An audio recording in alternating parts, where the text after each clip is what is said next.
Mi suegra me dio una bofetada tan fuerte que por unos segundos me zumbaron los oídos. Sentí como mi cara ardía al instante. Mi cabeza se hizo a un lado por el golpe, pero no pude moverme. Lo único que hice fue abrazar más fuerte a mi bebé de 5 meses, que seguía amarrado a mi pecho en su cargador. Mi pequeño, asustado por el grito y el golpe, apretó con su manita mi blusa como si quisiera protegerme. Era tan chiquito que no entendía lo que estaba pasando, pero podía sentir mi miedo. Y, para ser sincera, en ese momento sentí que él era la única persona en toda esa casa que realmente estaba de mi lado. ¿La razón de la bofetada? La cena se había servido 3 minutos tarde. Solo 3 minutos. 3 miserables minutos porque mi bebé no dejaba de llorar, necesitaba que lo cargara y no quería soltarlo. Pensé que cualquier familia entendería eso. Me equivoqué. Mi suegra, doña Carmen, se levantó de su silla con una cara llena de desprecio. Sin decir una palabra, caminó hasta donde yo estaba y me cruzó la cara de un golpe frente a todos. El comedor quedó en silencio. Pero el silencio duró muy poco. Porque mi esposo, Diego, en lugar de defenderme, hizo algo que me rompió mucho más que la bofetada. Se puso de pie, me miró directamente a los ojos y levantó la voz. Eres una inútil. Y ni siquiera puedes servir una cena a tiempo. Sus palabras dolieron más que el golpe. Había 12 personas sentadas alrededor de esa mesa. Familiares, amigos y conocidos que habían ido a cenar. 12 personas. 12 adultos. Todos vieron cómo me humillaban. Todos escucharon los insultos. Todos vieron a mi bebé empezar a llorar del susto. Y ninguno hizo absolutamente nada. Nadie dijo, ya basta. Nadie se levantó para ayudarme. Nadie le pidió a mi suegra que se calmara. Nadie le reclamó a Diego por tratar así a su esposa. Solo bajaron la mirada, siguieron comiendo o fingieron que nada estaba pasando. En ese instante entendí una verdad que llevaba demasiado tiempo negándome. Yo no era parte de esa familia. Yo era la persona que todos podían humillar sin consecuencias. La sirvienta. La niñera. La cocinera. La mujer que debía sonreír, obedecer y agradecer que la dejaran vivir bajo ese techo. Mientras las lágrimas resbalaban por mis mejillas, no grité. No respondí. No discutí. Solo respiré profundo. Me limpié la cara con la manga de mi suéter para que mi bebé no sintiera caer mis lágrimas sobre él. Después levanté la cabeza. Miré uno por uno a todos los que estaban sentados en esa mesa. Vi sus caras. Vi cómo evitaban mi mirada. Y en ese preciso momento tomé la decisión más importante de toda mi vida. Esa noche dejé de ser el blanco de sus humillaciones. Esa noche dejé de ser la mujer que siempre perdonaba. Esa noche dejé de creer que algún día cambiarían. Pero también hice algo que nadie sospechó. Sonreí. Una sonrisa pequeña. Silenciosa. Tan discreta que nadie le dio importancia. Ellos pensaron que finalmente me habían quebrado. Creyeron que después de esa humillación seguiría obedeciendo como siempre. No tenían idea de que, desde ese mismo instante, empecé a preparar la salida más silenciosa, más inteligente y más devastadora de toda mi vida. No iba a pelear. No iba a hacer escándalos. No iba a amenazarlos. Simplemente iba a desaparecer de sus vidas, llevándome todo lo que realmente les importaba. Cada día comencé a planear con paciencia. Esperé. Observé. Guardé pruebas. Escuché conversaciones. Tomé notas. Sonreía cuando tenía que sonreír. Asentía cuando querían que obedeciera. Mientras ellos pensaban que seguían controlándome, yo ya estaba construyendo un futuro donde ninguno de ellos tendría poder sobre mí. Y cuando por fin descubrieron lo que había estado haciendo a sus espaldas, ya era demasiado tarde. No había forma de detenerme. Mi nombre es Laura. Y hace 3 años estaba convencida de que había encontrado el amor con el que sueña cualquiera. Creía que existían los finales felices. Que las buenas personas siempre encontraban a alguien que las cuidara. Así conocí a Diego. Todo empezó en una pequeña cafetería del centro de Savannah, donde yo trabajaba preparando café desde muy temprano cada mañana. Era un lugar tranquilo, con el aroma constante de café recién molido, pan dulce y canela. Yo disfrutaba atender a la gente. Siempre recibía a los clientes con una sonrisa, aunque estuviera cansada. Una mañana, un hombre alto entró por la puerta. Vestía camisa azul, pantalón de mezclilla y llevaba una sonrisa que parecía iluminar todo el lugar. Se acercó al mostrador. «Un café negro, por favor», me dijo. Mientras preparaba su bebida, hice un comentario sobre el clima. Él soltó una carcajada. Yo también me reí. Entonces me miró fijamente y dijo algo que jamás olvidé. «Tienes la risa más bonita que he escuchado en toda la semana». Sentí como mis mejillas se ponían rojas. Nadie me había dicho algo así. Era amable. Educado. Atento. Antes de irse dejó una buena propina. Al día siguiente regresó. Y al siguiente también. Poco a poco empezó a quedarse más tiempo platicando conmigo. Me preguntaba cómo iba mi día. Me llevaba mi pan favorito.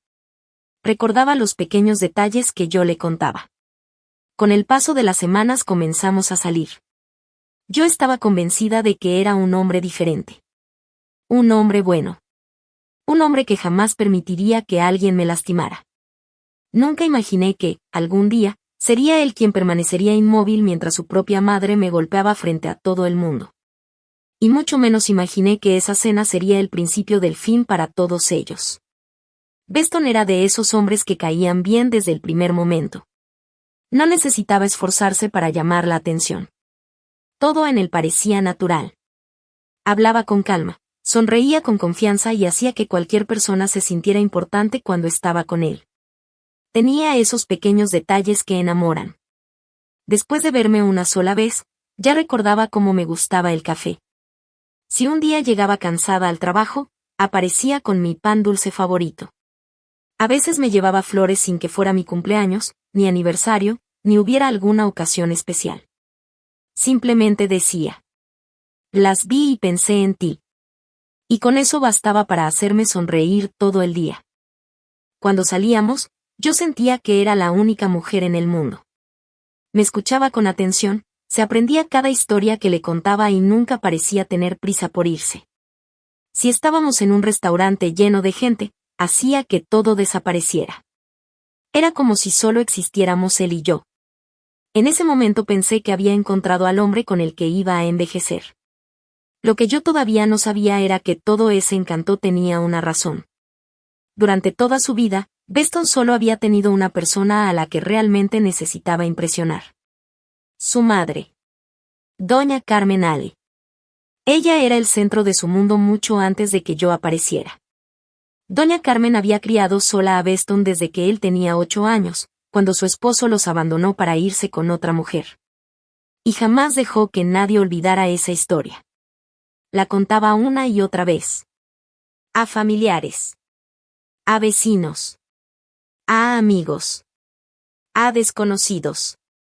Siempre hablaba de todo lo que había sufrido, de las noches sin dormir, de los 2 trabajos que tuvo que aceptar, de las deudas, de los sacrificios que hizo para que a su hijo nunca le faltara nada. Y sí, seguramente muchas de esas cosas eran ciertas. Pero con los años dejó de ser una historia de esfuerzo. Se convirtió en un arma. Usaba ese pasado para controlar a todos los que la rodeaban. Especialmente a Beston. Y cuando yo entré en sus vidas, esperaba que también me arrodillara ante ella. Según doña Carmen, nadie podía cuestionarla. Nadie podía decirle que estaba equivocada. Porque después de todo, yo lo di todo por mi hijo. Esa era su frase favorita. La repetía tantas veces que parecía un himno. Y Beston siempre asentía con la cabeza. Nunca la contradecía. Nunca. Un domingo por la tarde, Beston me llevó a caminar por un muelle con vista a los humedales cerca de Charleston. El atardecer pintaba el cielo de naranja y rosa. El agua estaba completamente tranquila. El viento movía mi cabello mientras caminábamos tomados de la mano. De pronto, él se detuvo. Sacó una pequeña caja de su bolsillo. Se arrodilló frente a mí. Con una sonrisa nerviosa me preguntó si quería pasar el resto de mi vida a su lado. Ni siquiera tuve que pensarlo. Mi respuesta salió antes de que terminara la pregunta. Sí. Sí, acepto. Sí, quiero casarme contigo. Lloré de felicidad mientras me abrazaba. En ese momento sentía que la vida por fin me estaba sonriendo. Jamás imaginé que ese mismo sí también era el inicio de la peor etapa de mi vida. 6 meses después de la boda nos mudamos a la casa de la familia Ale. Era una enorme residencia ubicada en una colonia muy tranquila a las afueras de Charleston. Las calles estaban limpias. Los jardines parecían sacados de una revista. Todas las casas eran elegantes y perfectamente cuidadas. Desde afuera parecía el lugar ideal para empezar una familia. Pero por dentro, aquella casa era una prisión. Aunque todos decían que ahora era nuestro hogar, la realidad era muy distinta. La verdadera dueña seguía siendo doña Carmen. Y ella nunca dejó que olvidáramos ese detalle. Controlaba absolutamente todo. No importaba que Beston y yo estuviéramos casados. No importaba que ya fuéramos adultos. Dentro de esa casa, la única autoridad era ella. Ella decidía en qué alacena iban los platos buenos. Ella decía qué vasos podían usarse y cuáles solo eran para las visitas importantes. Ella elegía el lugar donde cada persona debía sentarse durante la comida. Incluso mi silla ya estaba asignada. No podía cambiarme de lugar sin que hiciera algún comentario. Si un día me sentaba junto a Beston, decía: «Ese no es tu lugar, Laura». Si movía una maceta, también estaba mal. Si abría una ventana, también. Si acomodaba los cojines, peor todavía. Era como vivir en un museo donde estaba prohibido tocar cualquier cosa. Yo trataba de convencerme de que solo sería por poco tiempo. Beston me prometía una y otra vez: «Aguanta un poquito más. En cuanto me den el ascenso, compramos nuestra propia casa». Yo le creía. Porque estaba enamorada. Cada vez que algo malo pasaba, buscaba una explicación para seguir teniendo esperanza. Me repetía que era temporal. Que doña Carmen algún día me aceptaría. Que Beston cambiaría. Que las cosas mejorarían. Ahora, cuando recuerdo esos días, me doy cuenta de que vivía alimentándome de ilusiones. No eran esperanzas. Eran mentiras que yo misma inventaba para no aceptar la realidad. El primer año fue el más engañoso. Doña Carmen nunca me gritaba. Nunca me insultaba directamente. Era mucho más inteligente que eso. Sus ataques eran pequeños. Silenciosos. Casi invisibles. Pero constantes. Si doblaba las toallas, las desdoblaba enfrente de mí y las volvía a acomodar. Así no se hace. Si preparaba pollo para la comida, probaba un pedazo y hacía una mueca. En esta familia siempre usamos la receta de mi abuela. Nunca me enseñó cuál era esa famosa receta. Solo la mencionaba cada vez que quería hacerme sentir incapaz. Era imposible cumplir con un estándar que ni siquiera conocía. Si limpiaba la cocina durante 1 hora, encontraba una sola manchita en una esquina y decía: «Hay personas que nacen para ser amas de casa, y otras simplemente no». Cuando barría el piso, algo estaba mal. Cuando lavaba la ropa, también. Cuando acomodaba la despensa, peor. Nunca importaba cuánto me esforzara. Siempre encontraba un nuevo defecto. Lo peor era su manera de hacerme sentir pequeña sin levantar la voz. Yo entraba a una habitación. Y ella soltaba un suspiro largo. De esos que dicen más que 1000 palabras. No necesitaba insultarme. Ese simple suspiro bastaba para hacerme sentir que estaba estorbando. Si yo le preguntaba qué pasaba, inmediatamente cambiaba el tono. Me sonreía con una falsa amabilidad y respondía: «¿Qué tienes, Laura?» «Nada». Yo no dije nada. «Estás imaginando cosas». Y los demás le creían. Beston también. Él solo me decía: Mi mamá es así con todos. No te lo tomes personal. Pero no era cierto. Con los demás sonreía. Conmigo siempre encontraba una nueva forma de hacerme sentir que nunca sería suficiente. Y sin darme cuenta, poco a poco empezó a destruir mi confianza, hasta hacerme creer que el problema era yo. Estás imaginando cosas, Laura. Esa era la frase favorita de doña Carmen cada vez que yo me atrevía a decirle que algo me había lastimado. Lo decía con una sonrisa tranquila, como si de verdad no hubiera hecho nada. Y lo peor era que lograba que los demás le creyeran. Pero quien más me dolía era Diego. Porque él veía todo. Claro que lo veía. No era ciego. Escuchaba los comentarios. Veía las miradas. Notaba los desprecios. Sabía perfectamente cómo me trataba su mamá. Sin embargo, cada vez que intentaba hablar con él, siempre reaccionaba igual. Se pasaba la mano por la nuca, suspiraba y decía la misma frase de siempre.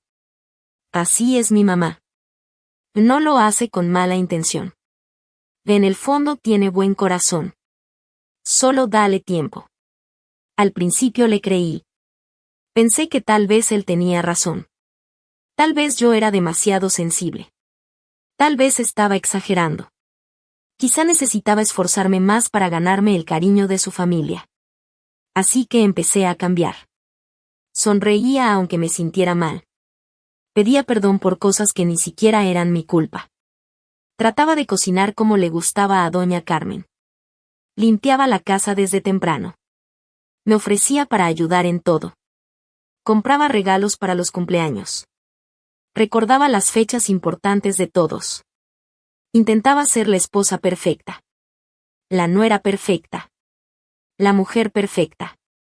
Pero por más que hacía, nunca era suficiente. Porque el problema nunca fui yo. La verdad era mucho más dolorosa. Ellos habían decidido que yo no pertenecía a esa familia mucho antes de conocerme. No importaba cuánto me esforzara. Nunca iban a aceptarme. Hoy, cuando recuerdo nuestra boda, siento una mezcla de tristeza y coraje. Es curioso cómo la memoria funciona. Hay momentos que en su día parecían normales, pero años después entiendes que eran señales enormes de lo que estaba por venir. Y yo las ignoré todas. Doña Carmen insistió en organizar prácticamente toda la boda. Según ella, solo quería ayudar. Decía que tenía experiencia. Que conocía a los mejores proveedores. Que quería quitarnos preocupaciones. Yo acepté porque pensé que lo hacía con cariño. Pero poco a poco entendí que no era ayuda. Era control. Ella escogió el salón. Ella eligió el banquete. Ella decidió las flores. Ella escogió la decoración. Hasta eligió el color de los manteles. Cada vez que yo proponía algo diferente, encontraba una forma elegante de hacerlo a un lado. No se vería bonito. Eso no combina. Confía en mí, yo sé más de estas cosas. Y Diego. Simplemente decía. Y déjala, amor. Mi mamá solo quiere que todo salga perfecto. Había otra razón por la que doña Carmen tenía tanto poder sobre mí. Ella sabía que mi mamá había fallecido cuando yo tenía apenas 22 años. Perderla fue el golpe más duro de toda mi vida. Todavía había días en los que levantaba el teléfono con ganas de llamarla, solo para recordar que ya no estaba. Doña Carmen conocía perfectamente ese dolor. Y, aunque nunca lo decía de manera directa, aprendió a usarlo a su favor.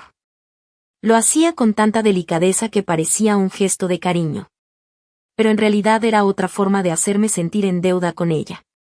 Me decía cosas como: pobrecita, qué triste que tu mamá no pueda ayudarte con la boda. Luego sonreía y agregaba: pero no te preocupes. Aquí me tienes a mí. Voy a hacer todo como si fueras mi propia hija. En ese momento esas palabras me hacían sentir agradecida. Ahora entiendo que eran una forma de recordarme constantemente que dependía de ella. Que debía agradecerle todo. Que sin ella yo no podía hacer nada. El día de nuestra boda fue hermoso. Al menos por fuera. Las fotos salieron perfectas. Todos sonreían. La música sonaba fuerte. Los invitados brindaban y bailaban. Parecía un cuento de hadas. Pero había detalles que en ese momento decidí ignorar. Durante la recepción, doña Carmen tomó el micrófono para dar un discurso. Todos guardaron silencio. Yo esperaba escuchar unas palabras bonitas para los dos. Después de todo, era nuestra boda. Pero eso nunca ocurrió. Durante casi 4 minutos completos habló únicamente de Diego. Contó historias de cuando era niño. De lo inteligente que era. De lo buen hijo que siempre había sido. De todo lo que había logrado. Decía que era un hombre excepcional. Que cualquier mujer tendría suerte de casarse con él. Todos aplaudían emocionados. Yo seguía esperando que hablara de nosotros. Que mencionara nuestra historia de amor. Pero eso tampoco pasó. Después de varios minutos, volteó a verme y dijo apenas una frase. Y claro, también le damos la bienvenida a Laura. Eso fue todo. Ni siquiera 30 segundos. Enseguida volvió a hablar de Diego. Otra anécdota. Otra historia. Otro recuerdo de cuando era pequeño. Como si aquella boda hubiera sido únicamente la celebración de su hijo. Yo era un simple detalle. Una invitada más. Recuerdo que todos se rieron. Y yo también. Sonreí. Aplaudí. Hice como si no me hubiera dolido. Me convencí de que no tenía importancia. Que seguramente estaba exagerando. Sin darme cuenta, ese mismo día empecé a desarrollar el hábito que me mantendría atrapada durante los siguientes 3 años. Aprendí a hacerme pequeña. A guardar silencio. A fingir que todo estaba bien. A esconder mis sentimientos para que los demás estuvieran cómodos. Mientras menos espacio ocupaba, más felices parecían todos. Y así fui desapareciendo poco a poco. Hasta que casi dejé de reconocer a la mujer que veía en el espejo. 1 año después descubrí que estaba embarazada. Cuando vi el resultado positivo lloré de felicidad. Pensé que nuestra vida por fin iba a cambiar. Creía que un bebé uniría a la familia. Imaginaba que doña Carmen dejaría de verme como una extraña. Después de todo, iba a convertirla en abuela. Pensé que eso ablandaría su corazón.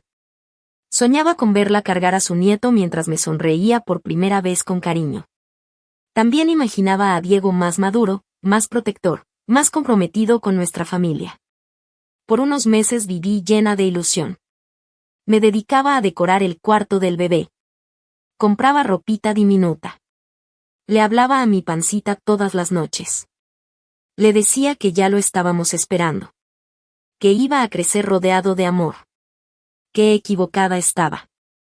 Todavía hoy, cada vez que recuerdo esa época, siento un nudo en el pecho. Porque la realidad fue completamente distinta. Mi hijo, Luis, nació en primavera. Fue el día más feliz de mi vida. Cuando lo sostuve por primera vez entre mis brazos sentí que todo el sufrimiento había valido la pena. Era perfecto. Tan pequeño. Tan tranquilo. Tan hermoso. Prometí que siempre lo protegería. Pero desde el mismo instante en que llegamos a casa, entendí que doña Carmen no veía a Luis como mi hijo. Lo veía como suyo. Como si yo solo hubiera servido para traerlo al mundo. Entraba al cuarto sin tocar la puerta. Lo cargaba sin preguntarme. Decidía cuando tenía hambre. Cuando debía dormir. Cuando tenía frío. Si yo decía: creo que necesita comer. Ella respondía: tú no sabes. Ya lo crié antes. Si intentaba cargarlo porque estaba llorando, me lo quitaba de los brazos diciendo: lo estás mal acostumbrando. Si él se calmaba conmigo, hacía un gesto de molestia. Pero si se calmaba con ella, sonreía orgullosa y decía delante de todos: ven. Con su abuela sí se siente tranquilo. Poco a poco empezó a comportarse como si yo fuera solo la niñera de mi propio hijo. Y Diego. Como siempre. No decía absolutamente nada. Desde el primer día que llevamos a mi hijo a esa casa, Doña Carmen empezó a actuar como si ella fuera su verdadera mamá. Ni siquiera intentaba disimularlo. Entraba al cuarto del bebé cuando quería. Lo cargaba sin pedirme permiso. Tomaba decisiones sobre él como si yo no existiera. Y cada vez iba cruzando un límite más. Recuerdo que el cuarto de mi hijo lo preparé con muchísimo amor durante todo el embarazo. Escogí cada detalle. Las cortinas. La cuna. Los juguetes. Los cuadritos de la pared.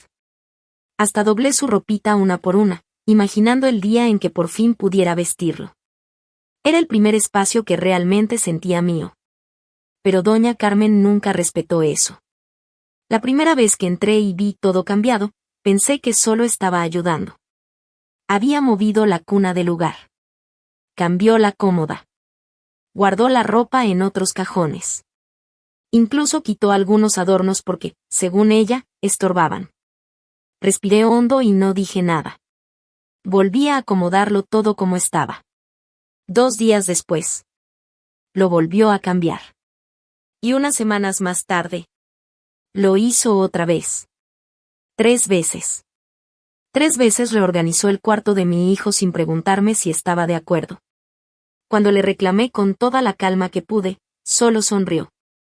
Esta casa también es mía. Además, tengo más experiencia que tú. Otra vez me quedé callada. Porque ya había aprendido que discutir con ella era perder el tiempo. Pero eso no fue lo peor. Los domingos íbamos a la iglesia donde ella llevaba años asistiendo. Todo el mundo la conocía. Siempre estaba rodeada de amigas. Cada vez que alguien se acercaba para conocer al bebé, ella lo tomaba en brazos antes que yo. Con una enorme sonrisa decía: les presento a mi nieto. Solo eso. Mi nieto. Nunca decía: este es el hijo de Laura. Nunca me presentaba como su mamá. Ni siquiera mencionaba mi nombre. Yo permanecía a un lado, sonriendo por educación, mientras las personas felicitaban a doña Carmen como si ella hubiera criado sola a ese niño. Era una sensación muy extraña. Como si poco a poco me estuvieran borrando de la historia de mi propio hijo. Después llegaron los meses más difíciles. Quien haya tenido un bebé sabe que los primeros meses cambian por completo tu vida. No dormía más de 2 horas seguidas. Mi cuerpo todavía estaba recuperándose del parto. Todo me dolía. Vivía cansada. A veces ni siquiera alcanzaba a desayunar. Había días en los que me daba cuenta de que eran las 4 de la tarde y seguía usando la misma ropa con la que había dormido. Luis lloraba por los cólicos durante horas. Había noches enteras caminando con él en brazos por toda la casa para tratar de tranquilizarlo. Mientras las demás personas dormían. Yo seguía despierta. Con los ojos rojos. Con la espalda destrozada. Con el corazón lleno de miedo de hacer algo mal. Necesitaba apoyo. Necesitaba un abrazo. Necesitaba escuchar que lo estaba haciendo bien. Pero doña Carmen veía todo eso de otra manera. Para ella, mi cansancio era una prueba de que yo no servía como madre. Se olvidaba doblar una cobija. Decía que era una desorganizada. Si no alcanzaba a lavar los platos. Comentaba que una buena ama de casa jamás permitiría eso. Si me veía bostezando, movía la cabeza con decepción. Cuando yo crié a Diego nunca me andaba quejando. Era imposible cumplir con sus expectativas. Mientras tanto, Diego seguía prometiéndome que pronto todo cambiaría. Decía que estaba esperando un ascenso importante en la empresa. Que cuando llegara ese aumento nos mudaríamos por fin a nuestra propia casa. Yo seguía creyendo en esa promesa. Mes tras mes. Pero el ascenso nunca llegó. Y, en lugar de acercarse más a nosotros, Diego empezó a alejarse. Cada vez trabajaba más horas. Salía temprano. Regresaba muy noche. Muchas veces la cena ya estaba fría cuando entraba por la puerta. Apenas saludaba. Comía en silencio. Contestaba 2 o 3 preguntas. Y se iba a dormir. Con el tiempo dejó de preguntarme cómo me sentía. Ya ni siquiera notaba cuando lloraba. Era como vivir con un extraño. Mientras él desaparecía poco a poco de nuestra vida familiar, doña Carmen ocupaba todo ese espacio. Ella hablaba por él. Opinaba por él. Decidía por él. Y él nunca la contradecía. Yo empecé a sentir que no era la esposa de Diego. Era una empleada viviendo en la casa de alguien más. Me levantaba antes que todos. Preparaba el desayuno. Lavaba ropa. Limpiaba la casa. Cocinaba. Cuidaba a un bebé que casi nunca dormía. Y además tenía que adivinar el estado de ánimo de doña Carmen antes de que cruzara la puerta. Si llegaba de malas. Yo ya sabía que habría críticas. Si llegaba de buen humor. Sabía que en cualquier momento encontraría una excusa para cambiar. Vivía caminando sobre vidrio. Siempre con miedo de cometer el más pequeño error. Pero hubo un momento que jamás voy a olvidar. Ocurrió unas semanas antes de aquella cena que cambió mi vida. Luis tenía fiebre. Era de noche. Su cuerpecito estaba muy caliente y no dejaba de llorar. Yo llevaba casi 2 días sin bañarme. No porque no quisiera. Simplemente no había tenido tiempo. Cada vez que intentaba entrar a la regadera, el bebé despertaba llorando. Aquella noche me acerqué a Diego. Le hablé bajito para no despertar al niño. ¿Puedes cargar a Luis unos 15 minutos?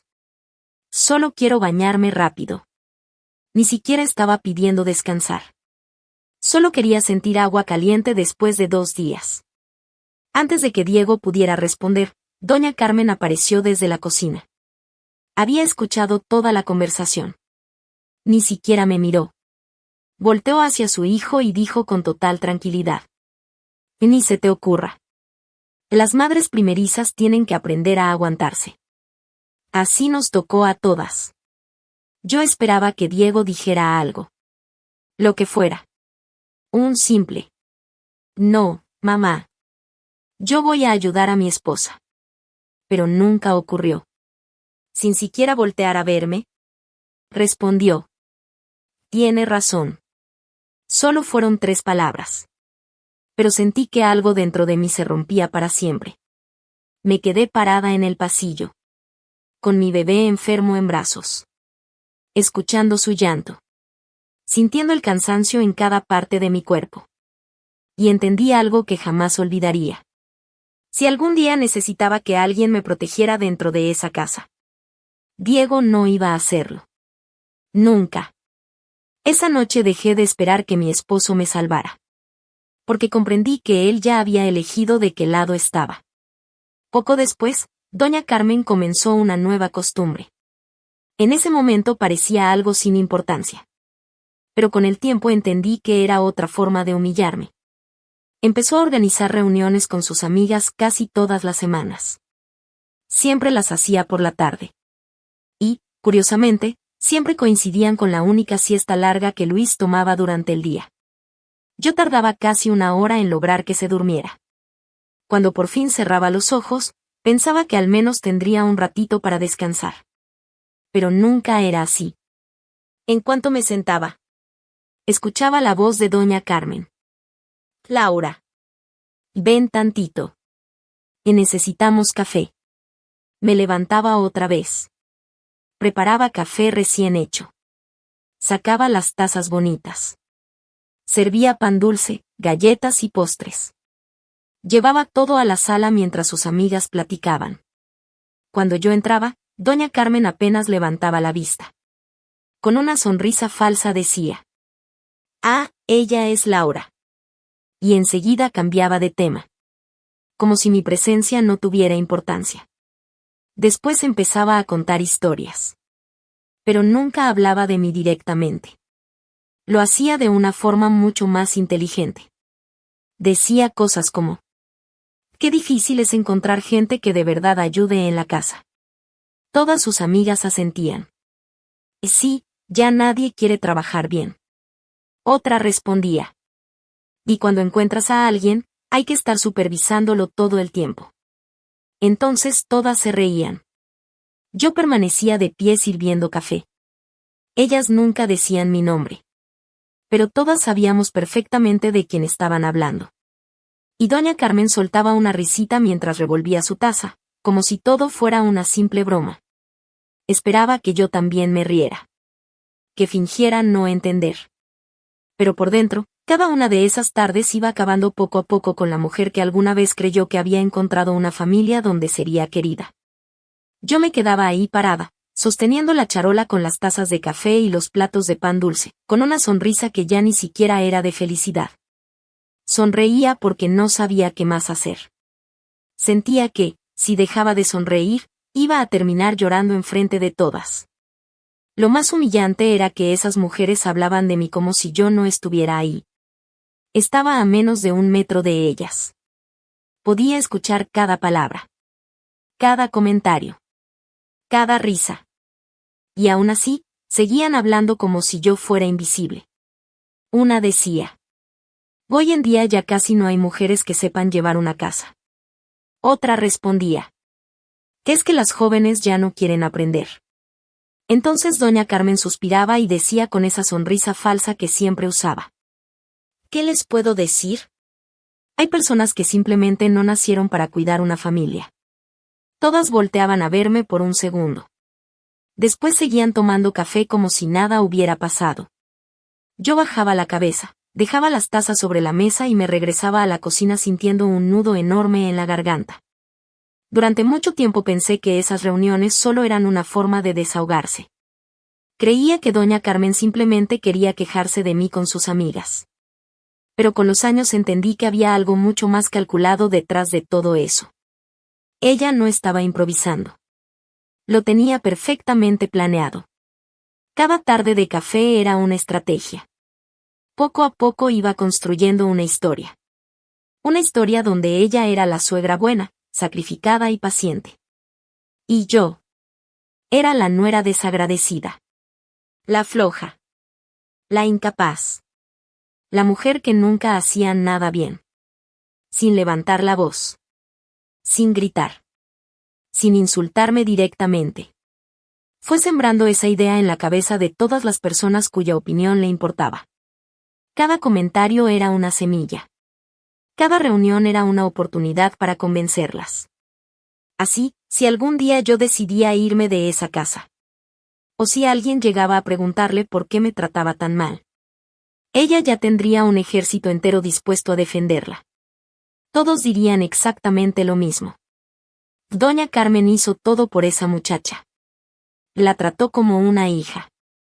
Pero Laura nunca supo valorar nada. Era una mala esposa. Una mala madre. Nunca estuvo a la altura. Y entonces comprendí algo que me dio escalofríos. Ella no solo quería controlarme. Quería asegurarse de que, cuando todo explotara, nadie creyera mi versión de la historia. Estaba preparando el terreno desde mucho tiempo atrás. Y yo ni siquiera me había dado cuenta. El día que cambió mi vida para siempre comenzó como cualquier otro. Se suponía que iba a ser una celebración familiar. La hermana de Diego había viajado desde otro estado junto con su esposo para pasar unos días con nosotros. Doña Carmen estaba feliz. Quería presumir delante de todos que su familia era perfecta. Así que invitó a medio vecindario. Llegaron primos. Vecinos. Amigas de la iglesia.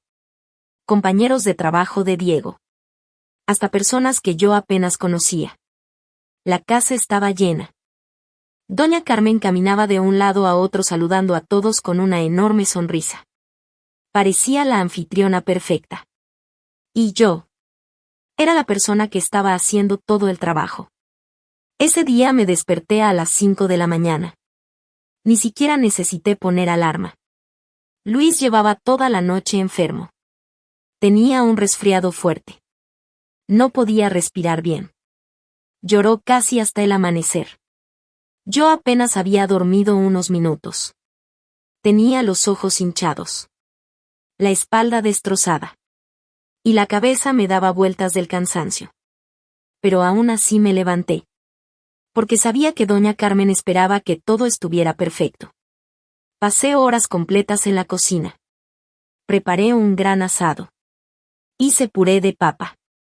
verduras al horno, ensaladas, salsas, postres. Y además preparé pan casero desde cero. ¿Por qué? Porque meses antes doña Carmen me había dejado muy claro que en su casa el pan comprado era una vergüenza. Una buena anfitriona hace el pan con sus propias manos. Desde ese día nunca más me atreví a comprarlo. Aunque estuviera agotada. Aunque apenas pudiera mantenerme de pie. Ese día amasé la harina mientras cargaba a Luis. Porque mi bebé no quería quedarse en su Moisés. Cada vez que intentaba acostarlo, empezaba a llorar desesperadamente.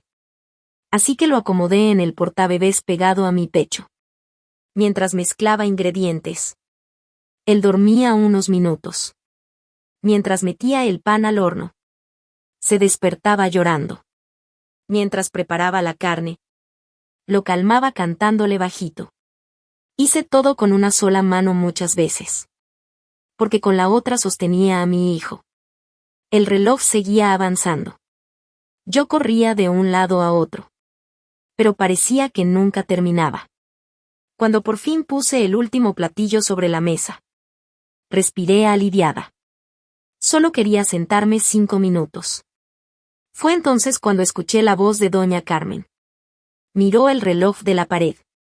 Después me miró a mí. No gritó. No hizo un escándalo. Eso habría sido demasiado sencillo. Se levantó lentamente de su silla. Toda la conversación en la mesa se fue apagando poco a poco. Ella caminó hacia mí con pasos lentos. Muy tranquilos. Tan tranquilos que todavía recuerdo el sonido de sus tacones golpeando el piso. Tac. Tac. Tac. Nadie dijo una sola palabra. Todos la observaron. Yo también. Pensé que solo iba a hacer algún comentario. Jamás imaginé lo que estaba a punto de pasar. Sin decir absolutamente nada. Levantó la mano. Y me dio una bofetada con toda la fuerza que tenía. El golpe fue tan fuerte que sentí como mi cabeza se movía hacia un lado. El ardor apareció de inmediato. Durante unos segundos me zumbaron los oídos. Toda la casa quedó completamente en silencio. Ni siquiera alcanzaba a escuchar mi propia respiración. Lo primero que reaccionó fue mi hijo. Luis dio un pequeño brinco del susto contra mi pecho. Abrió los ojos. Y comenzó a llorar con todas sus fuerzas. Instintivamente llevé una mano hacia su cabecita. Lo abracé con fuerza. No pensaba en mi cara. No pensaba en el dolor. Solo quería protegerlo. No sabía si vendría otro golpe. No iba a permitir que él saliera lastimado. Mientras lo abrazaba, sentía como todo mi cuerpo temblaba. Las lágrimas querían salir. Pero hice un enorme esfuerzo por contenerlas. Entonces levanté la mirada. Busqué a Diego. Lo único que necesitaba era que hiciera algo. Lo que fuera. Que caminara hacia mí. Que se pusiera entre su madre y yo. Que dijera. Ya basta. Que tomara a nuestro hijo. Que preguntara si estaba bien. Que defendiera a su esposa delante de todos. Solo necesitaba una señal de que todavía éramos una familia. Pero esa señal nunca llegó. Diego se levantó. Por un segundo pensé que por fin iba a protegernos. Pero no. Lo primero que hizo fue levantar la voz. Y no fue contra su mamá. Fue contra mí. Me señaló delante de todos y dijo. Nos acabas de hacer quedar en ridículo. Sentí que el corazón se me rompía. Él continuó hablando. Siempre llegas tarde. Y siempre complicas todo. ¿Qué era tan difícil servir la comida a tiempo? No podía creer lo que estaba escuchando. Yo llevaba despierta desde las 5 de la mañana. Había cocinado durante horas. Había cuidado sola a nuestro hijo enfermo. Había preparado una comida para más de una docena de personas. Y aún así, para él, el problema no era la bofetada. El problema eran 3 minutos de retraso. 3 minutos. Solo 3 minutos. Y en ese instante entendí, delante de todos los presentes, que mi esposo nunca había sido realmente mi compañero. Siempre había sido el hijo de doña Carmen antes que el padre de mi hijo, y antes que mi esposo. Diego me miró por unos segundos. Primero volteó a ver a su mamá. Después volvió a verme a mí. Todavía recuerdo esa mirada. No había enojo. No había tristeza. Mucho menos preocupación. Era una mirada fría. Como si estuviera juzgando a una desconocida y no a la mujer con la que había prometido compartir toda su vida.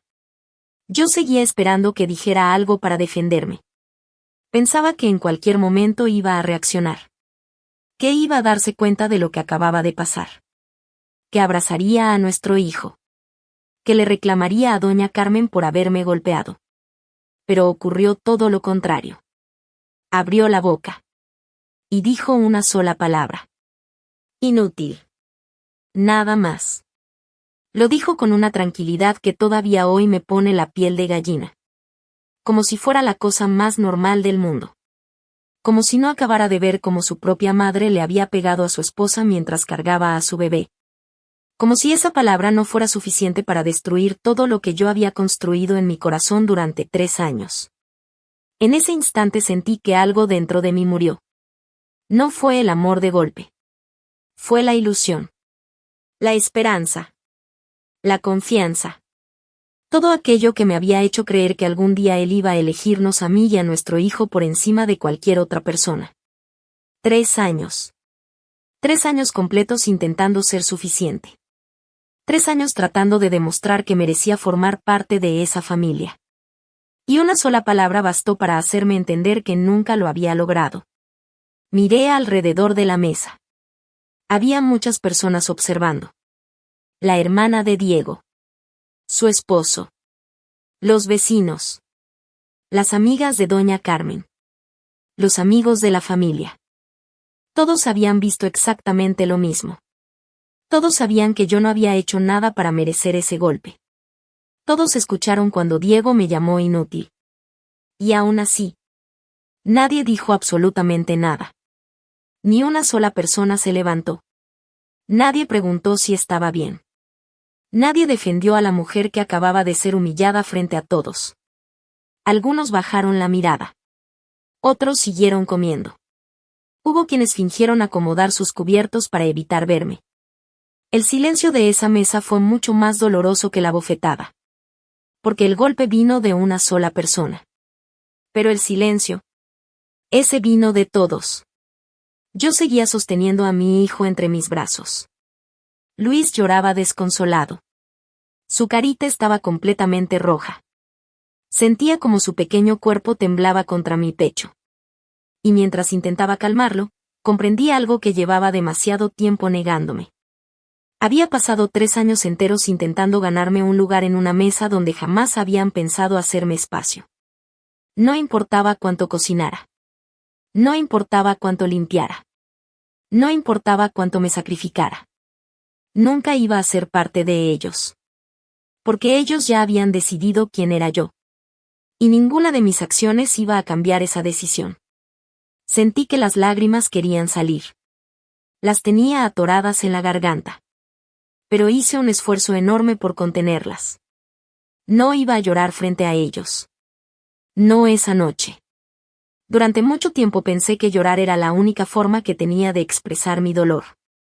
Cada discusión terminaba igual. Yo llorando. Ellos ignorándome. Pero esa noche entendí que mis lágrimas nunca habían provocado compasión. Al contrario. Les daban satisfacción. Les demostraban que seguían teniendo poder sobre mí. Y decidí que eso se había terminado. Respiré profundo. Me acomodé a mi bebé contra el pecho. Con la voz más tranquila que pude reunir dije. Con permiso. Nadie respondió. Subí las escaleras lentamente. Cada paso me dolía. No por el golpe. Sino por todo lo que acababa de descubrir. Entré al cuarto de Luis. Cerré la puerta. Por primera vez en toda la noche pude respirar sin sentir todas esas miradas encima de mí. Me senté en la mecedora. Le preparé su leche. Lo alimenté despacito mientras seguía llorando. Le acaricié la espalda. Le canté la misma canción que le cantaba desde que nació. Poco a poco empezó a tranquilizarse. Sus ojitos se fueron cerrando. Su respiración volvió a ser lenta. Hasta que finalmente se quedó profundamente dormido sobre mi pecho. Lo acosté con muchísimo cuidado en su cuna. Me aseguré de que estuviera bien tapado. Le di un beso en la frente. Después apagué la luz. La habitación quedó casi completamente oscura. Solo entraba un pequeño rayo de luna por la ventana. Me quedé sentada junto a la cuna. Sin moverme. Sin llorar. Sin pensar en la comida que seguía abajo. Escuchaba a lo lejos las risas de los invitados. Seguían platicando como si nada hubiera pasado. Como si una mujer no hubiera sido golpeada delante de todos. Poco a poco los carros comenzaron a irse. Las puertas se cerraban. Las voces desaparecieron. La casa quedó en silencio. Y yo seguía ahí. Sentada en la oscuridad. Mirando dormir a mi hijo. Fue en ese momento cuando sentí que algo cambió para siempre dentro de mí. Muchos pensarían que todo cambió por la bofetada. Pero no. La verdad es otra. Los golpes duelen. Dejan marcas. Luego esas marcas desaparecen. Mi mejilla también sanó con el tiempo. El moretón se fue. El ardor terminó. Pero hubo algo que nunca desapareció. El silencio. Ese silencio que vino después. Nadie me defendió. Nadie me abrazó. Nadie tocó la puerta del cuarto para preguntarme si necesitaba algo. Ni siquiera Diego. Mi propio esposo nunca subió a buscarme. Nunca preguntó cómo estaba. Nunca revisó si nuestro hijo se había calmado. Nada. Y fue precisamente ese silencio el que me abrió los ojos.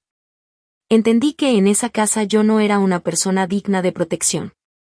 No era alguien importante. No era una esposa. No era una hija. No era parte de la familia. Simplemente era alguien útil mientras obedeciera. Y completamente reemplazable el día que dejara de hacerlo. Esa noche dejé de preguntarme si algún día las cosas mejorarían. Porque ya conocía la respuesta. No iban a mejorar jamás. Pero había algo que ninguno de ellos imaginaba. Todos creían que mi silencio durante los últimos meses era señal de que me habían vencido. Pensaban que ya me había resignado. Que había aceptado mi lugar. Que estaba demasiado cansada para defenderme. Que equivocados estaban. Yo no había guardado silencio por debilidad. Había guardado silencio porque estaba observando. Mientras ellos hablaban. Yo escuchaba. Mientras ellos confiaban en que nunca reaccionaría. Yo prestaba atención a cada detalle. Empecé a notar cosas que antes pasaban desapercibidas. Conversaciones. Documentos. Movimientos de dinero. Llamadas telefónicas. Pequeñas mentiras que no encajaban. Y todo comenzó 3 semanas antes de aquella cena. Ese día estaba buscando la tarjeta del seguro médico de Luis. Pensé que Diego la había guardado en el estudio. Abrí el archivero donde acostumbraban guardar todos los documentos importantes. Empecé a revisar carpeta por carpeta. Actas. Recibos. Pólizas. Declaraciones de impuestos de años anteriores. Entonces, detrás de un montón de papeles viejos, encontré una carpeta diferente. No tenía ninguna etiqueta. Estaba escondida hasta el fondo, como si alguien hubiera querido asegurarse de que nadie la encontrara. No sabía que estaba a punto de descubrir el secreto que terminaría destruyendo por completo la imagen de la familia Ale, y que cambiaría mi vida para siempre. Esa carpeta estaba completamente abierta. Ni siquiera tenía llave. Era evidente que nadie se había tomado la molestia de esconderla bien. ¿Por qué? Porque en esa casa todos estaban convencidos de una cosa. Que yo jamás me atrevería a revisar algo que no me correspondía. Para ellos, yo solo era la mujer que cocinaba, limpiaba y cuidaba al bebé. Nunca imaginaron que también podía hacer preguntas. o investigar, o descubrir secretos. Respiré hondo y abrí la carpeta. Al principio pensé que solo encontraría papeles aburridos. Estados de cuenta. Recibos. Documentos bancarios. Pero conforme fui pasando las hojas, algo empezó a llamar mi atención. Había números que no tenían sentido. Transferencias muy grandes. Retiros de dinero. Movimientos que aparecían una y otra vez. Además había cartas del banco y varios documentos financieros con nombres que jamás había visto. No entendía mucho de esos temas, pero había algo que definitivamente estaba mal. Mi intuición me decía que siguiera revisando. En ese momento escuché pasos en el pasillo. Cerré la carpeta rápidamente. La acomodé exactamente en el mismo lugar donde estaba. Salí del estudio fingiendo que nunca había entrado. Pero desde ese día ya no pude dejar de pensar en esos documentos. Cada vez que encontraba unos minutos libres, volvía al estudio. Esperaba a que doña Carmen saliera. A que Diego estuviera trabajando.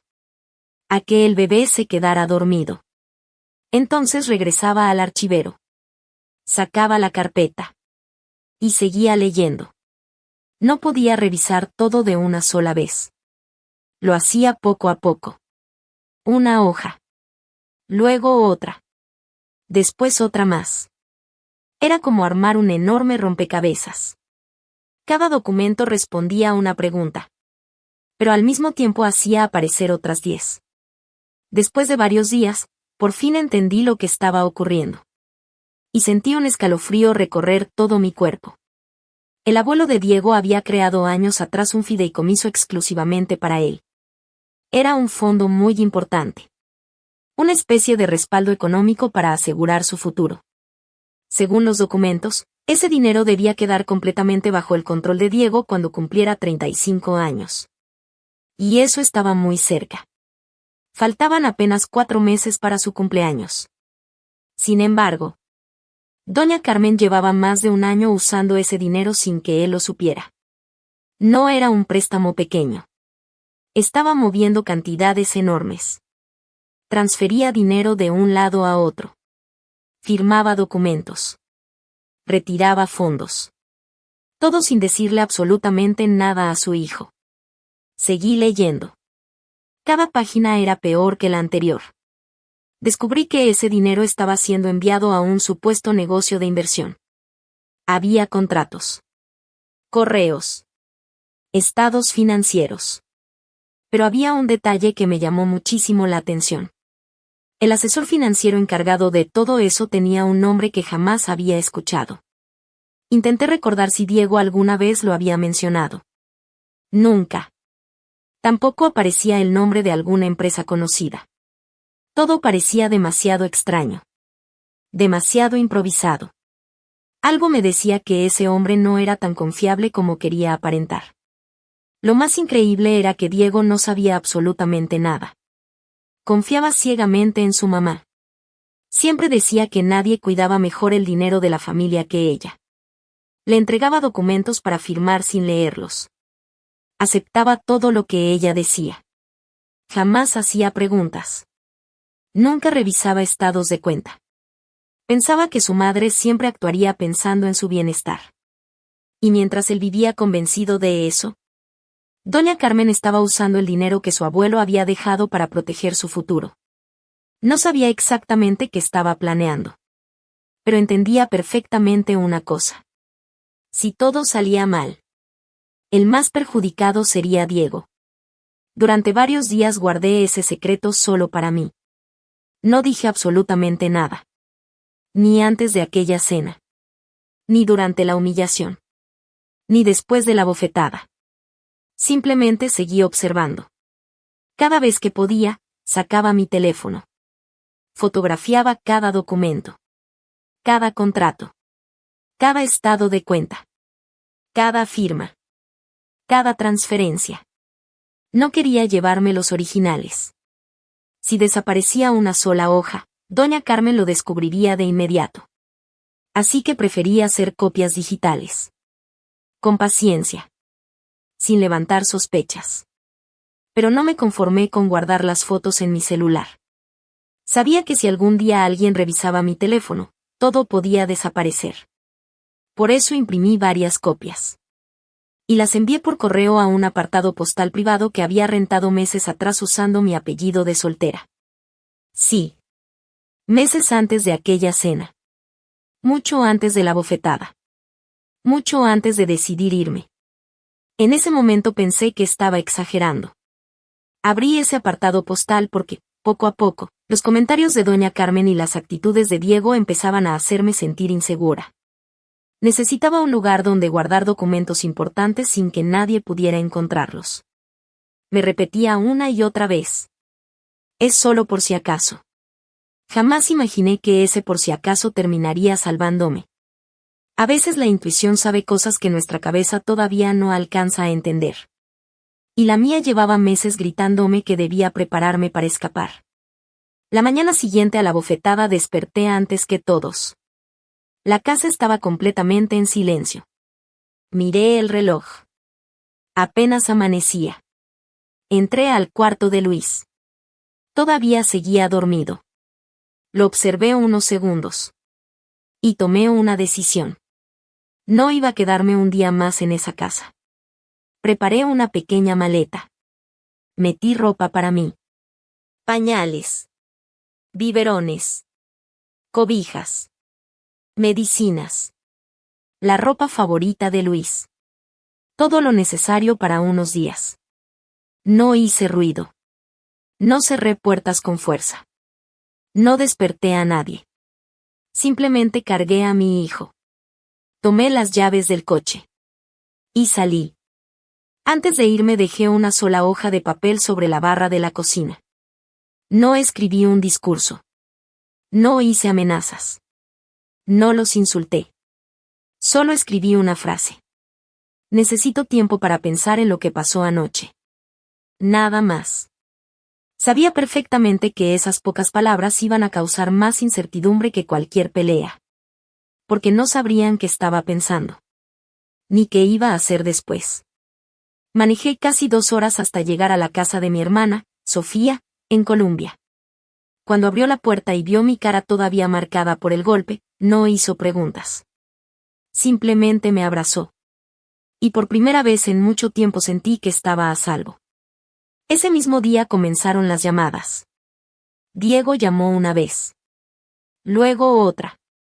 Y otra más. Al final del día ya llevaba 11 llamadas perdidas. No contesté ninguna. Después llamó doña Carmen.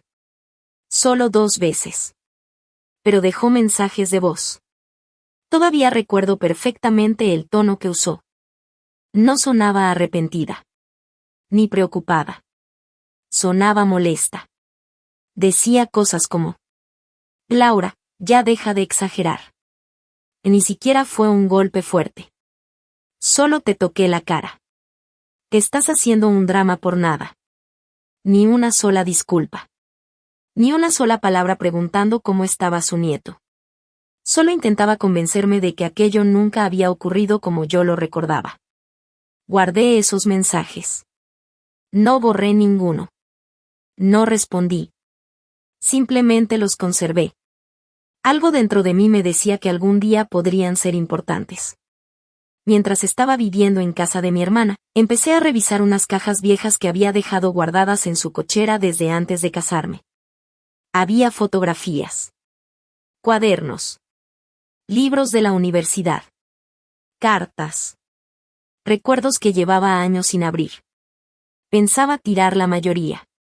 Pero, al fondo de una de las cajas, encontré un sobre amarillo lleno de hojas impresas. Lo abrí por curiosidad. Y me quedé completamente inmóvil. Eran correos electrónicos.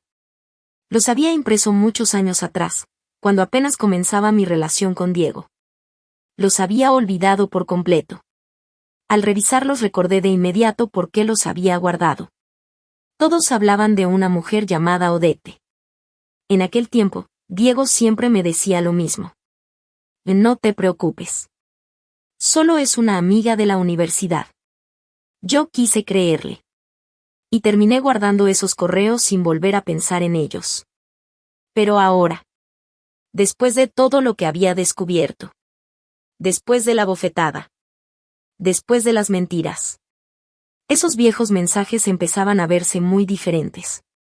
Y tuve la sensación de que acababa de encontrar otra pieza importante del rompecabezas que llevaba años escondido frente a mis ojos. Ya habían pasado varios años desde la última vez que pensé en esos correos. Para ser sincera, casi había olvidado que existían. En aquel tiempo los imprimí por una simple corazonada y luego los guardé en una caja, convencida de que algún día los tiraría. Pero ese día, sentada en la cocina de la casa de mi hermana, decidí leerlos otra vez. Esta vez no era la misma mujer. Ya no era la Laura enamorada que buscaba excusas para justificar todo. Ahora era una mujer que acababa de descubrir mentiras, secretos y traiciones. Y cuando uno deja de ver a alguien con los ojos del amor, empieza a notar cosas que antes parecían invisibles. Leí cada correo con muchísima atención. Palabra por palabra. Línea por línea. Y entonces encontré una frase que la primera vez había pasado completamente desapercibida. Era un mensaje que Diego le había enviado a una mujer llamada Odette. En una parte del correo escribió algo que me dejó helada. Decía algo muy parecido a esto. Mi mamá siempre quiere controlar todo. Con el tiempo aprendes que es mejor adaptarte a ella que pelearte. Me quedé viendo esa frase durante varios minutos. La leí una vez. Luego otra. Y otra más. Mientras más la leía, más claro se volvía todo. No era una simple opinión. Era una confesión. Diego sabía perfectamente cómo era doña Carmen. Siempre lo supo. No lo descubrió después de casarnos. No fue una sorpresa para él. Él conocía el carácter de su madre desde mucho antes de que yo apareciera en su vida. Sabía que controlaba a todos. Sabía que manipulaba. Sabía que humillaba. Sabía que hacía sentir pequeñas a las personas. Y, aún así, decidió no hacer nada. Durante 3 años completos me hizo creer que exageraba. Que yo era demasiado sensible. Que estaba imaginando cosas. Pero esos correos demostraban otra realidad. Él conocía el problema desde el principio. Simplemente había aprendido a vivir con él. Y esperaba que yo hiciera exactamente lo mismo. Lo más extraño fue que ese descubrimiento no me hizo enojar más. Al contrario. Me dio una paz muy difícil de explicar. Porque por fin dejé de buscar respuestas. Ya no tenía que preguntarme si Diego realmente se daba cuenta de lo que pasaba. La respuesta era sí. Siempre se había dado cuenta. La verdadera diferencia era que él nunca tuvo intención de cambiar nada. Aceptó esa forma de vivir muchos años antes de conocerme. Para él era normal. Había aprendido que lo más fácil era darle la razón a su mamá. Nunca discutir. Nunca poner límites. Nunca enfrentarla. Y cuando yo llegué a esa familia, esperaba que hiciera exactamente lo mismo. Que bajara la cabeza. Que obedeciera. Que soportara todo en silencio. Que aceptara los malos tratos como parte del matrimonio. En ese momento entendí algo muy importante. Durante mucho tiempo pensé que Diego era una víctima de doña Carmen. Creía que ella también lo manipulaba a él. Y seguramente era cierto hasta cierto punto. Pero había una enorme diferencia. Él ya era un adulto. Podía elegir. Podía decir que no. Podía defender a su esposa. Podía proteger a su hijo. Y decidió no hacerlo. Eso significaba que ya no era solo una víctima. También era parte del problema. No era un simple espectador. Era alguien que permitía todo porque le resultaba más cómodo guardar silencio. Y ese silencio estaba destruyendo nuestra familia. Mientras trataba de decidir qué iba a hacer con mi vida, seguí quedándome en casa de mi hermana. Los días pasaban lentamente. A veces me sentaba en el jardín con Luis en brazos. Otras veces simplemente miraba por la ventana pensando en todo lo que había ocurrido. No sabía cuál sería mi siguiente paso. Sabía que no quería regresar. Pero todavía no tenía claro cómo iba a empezar de nuevo. Fue entonces cuando recibí una llamada que jamás imaginé. Era Margarita, la hermana de Diego.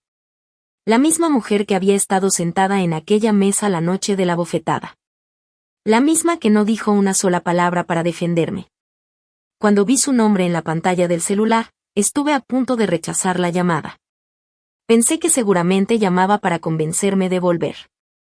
O para repetir el mismo discurso de siempre. La familia es primero.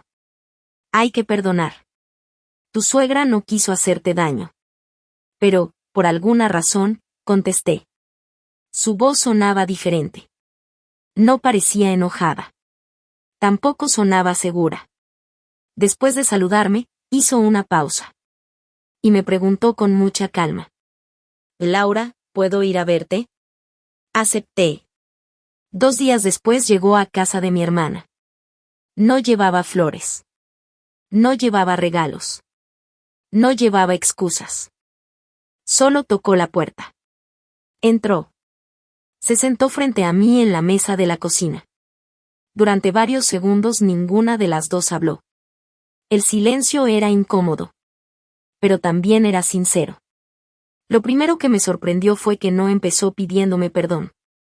Y, aunque parezca extraño, eso hizo que la respetara más.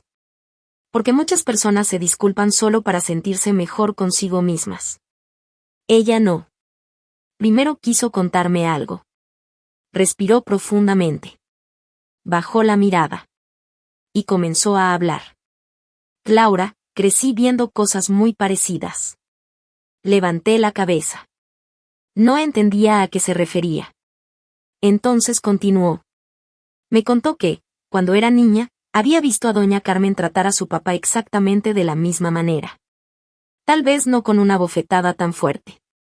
Pero sí con humillaciones. Con gritos. Con insultos. Con control absoluto. Recordaba cómo su mamá lo corregía delante de todos. Cómo lo hacía sentir menos. Como siempre tenía la última palabra. Durante años pensó que eso era normal. Que todas las familias vivían así. Creía que un matrimonio consistía en soportar gritos, críticas y control. También pensaba que las personas que se divorciaban simplemente no habían luchado lo suficiente. Eso era lo que había aprendido desde pequeña. Hasta aquella noche. La noche de la cena. La noche en que doña Carmen me golpeó mientras yo llevaba a Luis pegado al pecho. Margarita me confesó algo que nunca olvidaré. Me dijo. Ese día fue la primera vez que pude ver nuestra historia desde afuera. Guardó silencio unos segundos y continuó. Mientras mamá te golpeaba y tú solo intentabas proteger a tu bebé, entendí que eso mismo era lo que había visto toda mi infancia. Solo que antes yo estaba atrapada dentro de esa historia y nunca fui capaz de reconocerla. Sentí un nudo en la garganta. Por primera vez alguien de esa familia estaba diciendo la verdad. No estaba justificando a doña Carmen. No estaba culpándome. Simplemente estaba aceptando la realidad. Y eso era algo completamente nuevo para mí. Margarita nunca me pidió que perdonara a su mamá. Nunca me dijo que regresara con Diego. Nunca trató de convencerme de salvar el matrimonio. Solo hizo una pregunta. ¿Hay algo que pueda hacer por ti? Pensé unos segundos antes de responder. No quería que peleara por mí. No necesitaba que discutiera con su familia. Tampoco quería que eligiera entre su mamá y yo. Así que le dije exactamente lo que necesitaba. No quiero que luches mis batallas. Ella asintió en silencio. Entonces continué. Pero si algún día alguien te pregunta qué fue lo que viste esa noche, solo di la verdad. Nada más. No protejas la imagen de la familia. No inventes excusas. No digas que fue un accidente. Solo cuenta exactamente lo que pasó. Que tu mamá me golpeó. Que mi hijo estaba en mis brazos. Y que nadie hizo nada para detenerla.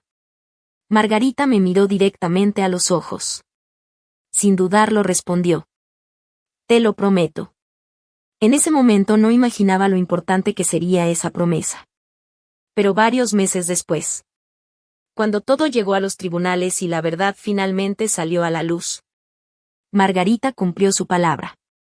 Y ese testimonio terminó cambiando el rumbo de toda la historia para siempre. Durante esa primera semana entendí que ya no podía seguir actuando por impulso. Durante años había tomado decisiones con el corazón. Ahora tenía que empezar a pensar con la cabeza. Ya no estaba sola. Tenía un hijo que dependía completamente de mí. Y si quería protegerlo, necesitaba hacer las cosas bien. Así que tomé una libreta. Empecé a escribir todo lo que debía hacer. Hice una lista. Y comencé a cumplirla, paso por paso.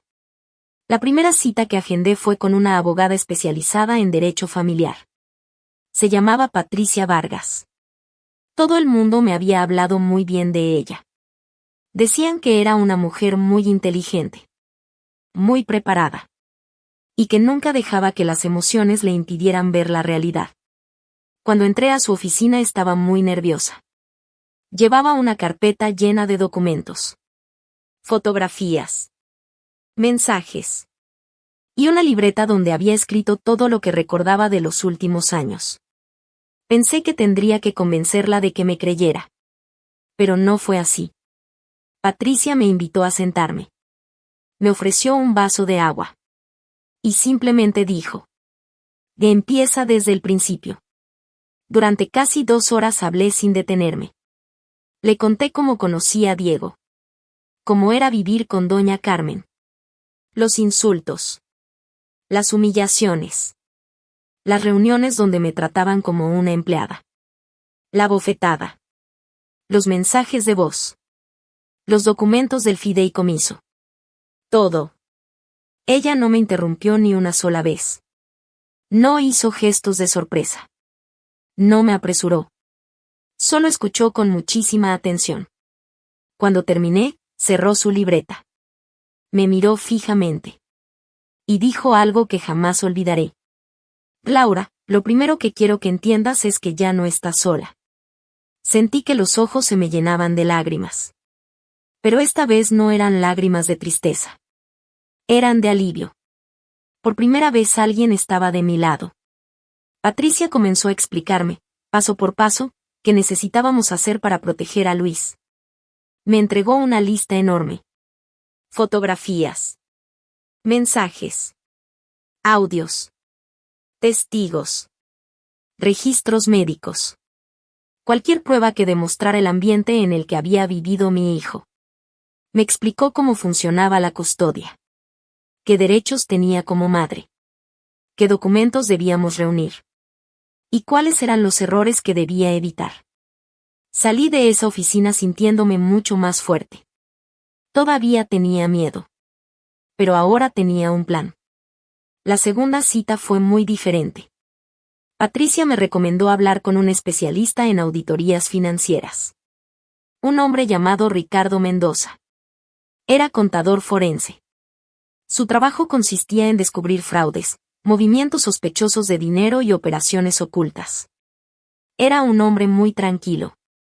Hablaba poco. Escuchaba mucho.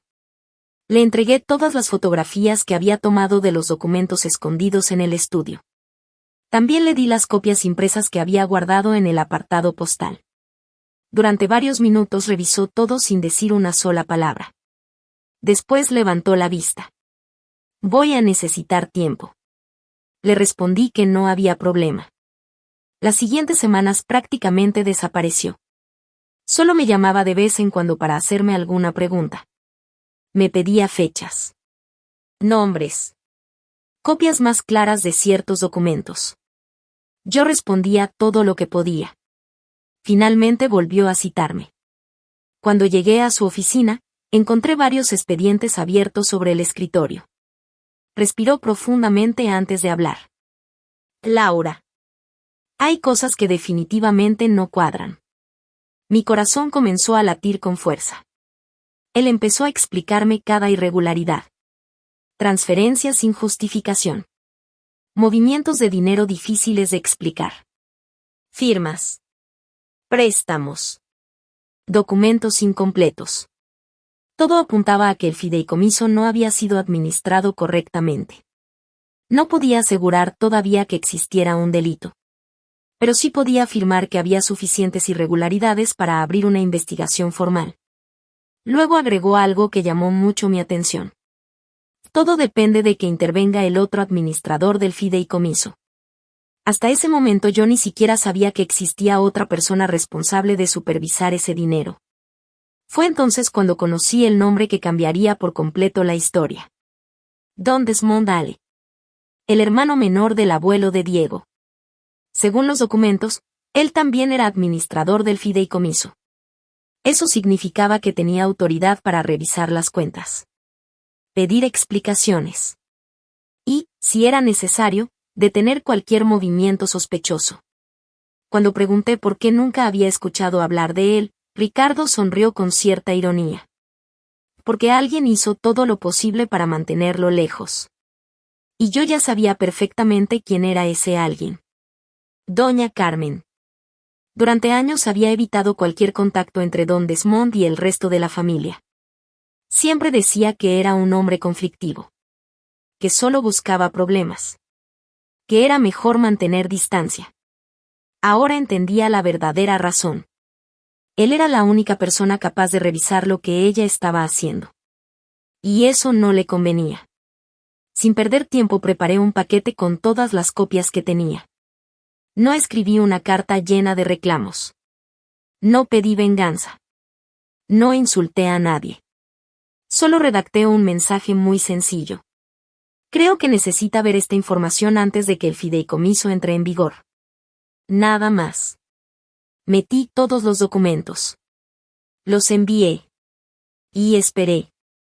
Mientras tanto, Diego seguía intentando localizarme. Pero una semana después hizo algo que no esperaba. Apareció sin avisar en casa de mi hermana. Yo estaba jugando con Luis en la sala cuando escuché que alguien tocó la puerta. Mi hermana fue a abrir. Segundos después escuché su voz. Laura. Es Diego. Sentí un vacío en el estómago. Respiré profundo. Y salí. Él estaba parado en la entrada. Tenía el rostro cansado. Las ojeras marcadas. Parecía no haber dormido bien en varios días. En cuanto me vio, comenzó a hablar. Las disculpas salían una tras otra. Decía que lamentaba lo ocurrido. Que nunca quiso lastimarme. Que había cometido un error. Que estaba muy presionado por el trabajo. Que había perdido el control. Que todo había sido culpa del estrés. Escuché cada palabra. Pero ninguna me llegó al corazón. No porque no creyera que estuviera arrepentido. Sino porque todo sonaba demasiado ensayado. Como si hubiera practicado ese discurso muchas veces antes de venir. No hablaba como un hombre que acababa de entender el daño que había causado. Hablaba como alguien que necesitaba convencerme de regresar. Después mencionó a su mamá. Que ella tampoco quiso hacerte daño. Solo reaccionó mal. Otra vez. Otra excusa. Otra justificación. Ni una sola vez dijo que lo que hizo doña Carmen era inaceptable. Seguía intentando protegerla. Al final me hizo una pregunta. ¿Cuándo vas a regresar a casa? Escuché esa palabra. Casa. Y por primera vez me di cuenta de que ya no significaba nada para mí. Porque una casa no es solo un techo. Es el lugar donde te sientes segura. Donde te respetan. Donde nadie te humilla. Donde tu hijo puede crecer sin miedo. Y ese lugar nunca había existido para mí. Lo miré fijamente. Respiré hondo. Y decidí contarle algo que cambiaría por completo la conversación. Le hablé del fideicomiso. Le expliqué los documentos que había encontrado. Las transferencias. El dinero. Las irregularidades. Mientras hablaba, vi cómo el color desaparecía lentamente de su rostro. Se quedó completamente pálido. Podía notar que realmente no conocía esos detalles. Estoy convencida de que esa parte era verdad. Él no sabía exactamente lo que estaba haciendo su mamá con ese dinero. Pero hubo algo que me sorprendió todavía más que su cara de incredulidad. No fue el miedo. No fue la tristeza. No fue la traición. Fue lo primero que hizo apenas terminó de procesar la noticia. Y en ese instante comprendí que, incluso frente a una verdad tan grande, Diego seguía siendo exactamente el mismo hombre que había permanecido en silencio la noche en que su madre me golpeó. Cuando terminé de explicarle todo lo que había descubierto sobre el fideicomiso, Diego se quedó completamente inmóvil. Parecía que le faltaba el aire. Durante unos segundos no dijo una sola palabra. Yo pensé que, por fin, iba a reaccionar como cualquier hijo que descubre que su propia madre le ocultó algo tan grave. Pensé que iba a preguntar: ¿cómo pudo hacerme esto? O quizá: ¿te estás segura de que esos documentos son reales? Incluso imaginé que iba a salir corriendo para exigirle una explicación a doña Carmen. Pero no. Su reacción fue completamente distinta. Y, para ser sincera, fue mucho más dolorosa de lo que esperaba. Lo primero que salió de su boca no fue una preocupación por el dinero. Tampoco por la traición. Mucho menos por mí. Su primera preocupación fue otra. Me miró con desesperación y dijo: Laura, esto todavía se puede arreglar. Lo dijo casi en un susurro. Como si alguien pudiera escucharnos. Luego dio un paso hacia mí. No hagamos esto más grande. Podemos resolverlo entre nosotros. No hace falta meter abogados. Guardé silencio. Él siguió hablando. Y, por favor, no involucres al tío Desmond. Cuando escuché esas palabras entendí todo. En ese momento ya no tuve ninguna duda. Ahí estaba, frente a mí, un hombre que acababa de descubrir que su propia madre llevaba meses moviendo dinero que no le pertenecía. Tenía pruebas delante de sus ojos. Documentos. Transferencias. Firmas. Todo. Y aún así, su mayor preocupación no era averiguar la verdad. No era detener lo que estaba pasando. No era proteger el patrimonio que su abuelo le había dejado. No era preguntarme cómo estaba después de la agresión. No. Lo único que le importaba era evitar el escándalo. Que nadie se enterara. Que la familia siguiera aparentando ser perfecta. Que el apellido Allen no quedara mal ante los demás. Mientras él hablaba, yo no podía dejar de pensar en una sola cosa. Una semana antes, su madre me había golpeado delante de todos. Yo llevaba a nuestro hijo en el pecho. Él vio absolutamente todo. Y aún así nunca hizo nada para protegernos. Ahora estaba ocurriendo exactamente lo mismo. Otra vez elegía proteger a su mamá. Otra vez elegía proteger la imagen de la familia. Otra vez yo quedaba en último lugar. Fue ahí cuando comprendí algo que llevaba 3 años negándome. Diego nunca iba a convertirse en el hombre que yo necesitaba. Nunca. Durante mucho tiempo viví esperando que cambiara. Pensaba que algún día abriría los ojos. Que pondría límites. Que dejaría de obedecer a su mamá. Que nos elegiría a Luis y a mí. Pero ese día entendí que estaba esperando algo imposible. Hay personas que te muestran quiénes son con decisiones enormes.